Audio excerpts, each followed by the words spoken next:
Welcome to my channel. Growing up in our village, the return of a dowry was the loudest declaration of a failed marriage. It was an act that not only dissolved the bond between husband and wife but also sent ripples through the entire community. This is the story of Adaobi and Chima, two souls whose union was celebrated with the most extravagant wedding our village had ever seen, but whose marriage ended in the most unexpected and scandalous way. Adaobi was known for her beauty and strength.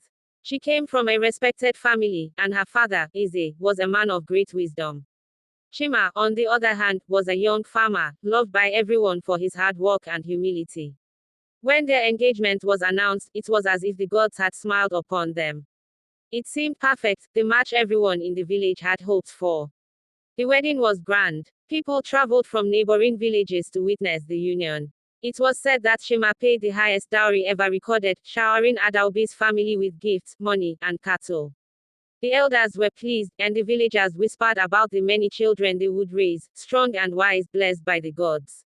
But what the villagers didn't see was the growing tension behind the closed doors of Adaobi and Chima's marriage. The couple had been married for just 2 years when whispers began to spread about trouble brewing. At first, no one believed it. How could such a perfect union fall apart? But slowly, the signs became clearer. Adaobi, who was once vibrant and full of life, became withdrawn, barely seen in the market or at gatherings. One day, her mother visited the compound and noticed Adaobi had lost weight. Her eyes carried a sadness no one could explain. "Is everything all right, my daughter?" her mother asked, but Adaobi forced a smile and said everything was fine. The truth, however, was that the marriage had become unbearable. Chima, once gentle and loving, had grown cold and distant. The pressure from his family to have children weighed heavily on him, and the blame, as was customary, fell squarely on Adaobi. Behind her quiet demeanor, Adaobi carried the burden of infertility. Despite their efforts, no child had come. In the village, a woman's worth was tied to her ability to bear children, and the whispers became cruel. "What good is a wife who cannot give you a son?" some would say to Chima. In passing, the pressure only made things worse. Chima began drinking heavily, and soon, the arguments that started in private spilled out into the open. One evening, Adaobi's cry pierced the silence of the night. Neighbors gathered outside their compound but dared not interfere. They listened as Chima's voice roared in anger.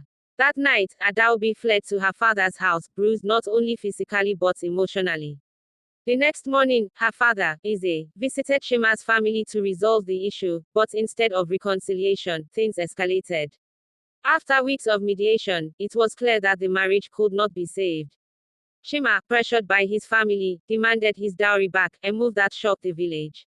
In our culture, returning the dowry was the final step in a divorce, and it was a public declaration of the wife's failure. Adaobi's father, who had initially resisted, eventually agreed. The dowry was returned in full, the money, the cattle, and all the gifts. The day the dowry was returned was somber. Elders from both families gathered in the square, and the whole village watched. Adaobi stood with her head held high, refusing to let the shame break her.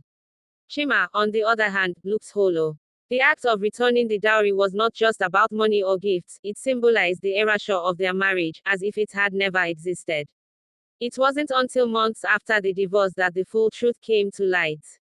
Adaobi had confided in a close friend, who eventually shared the story. Chima had fathered a child with another woman in the neighboring village, a secret he had kept for over a year.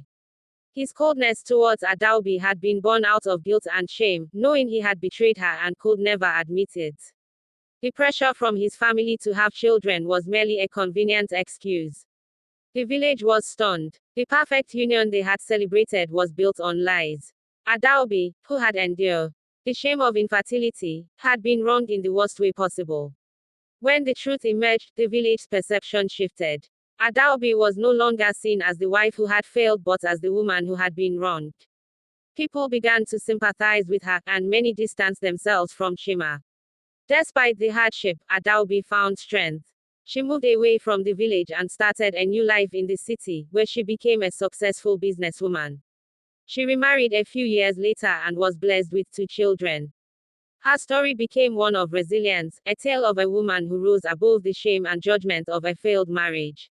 As for Chima, his life took a different turn. The other woman, with whom he had fathered a child, eventually left him, and he was left alone. The village, which once celebrated his marriage, now pitied him. He remained a solitary figure, haunted by the choices he had made. The story of Adaobi and Chima became a cautionary tale in our village, a reminder that not all unions are as they seem. For years, people would talk about the day the dowry was returned, and the untold truths that lay beneath the surface of their marriage. And so, the act of returning the dowry wasn't just the end of a marriage, it was the beginning of a new life for Adaobi, and a slow unraveling of Chima's. In the end, the truth always has a way of revealing itself, even when hidden in the quiet corners of a village. This story runs deep in our village's history, a reminder that marriages are not only about unions but also about truths that sometimes come out when it's already too late.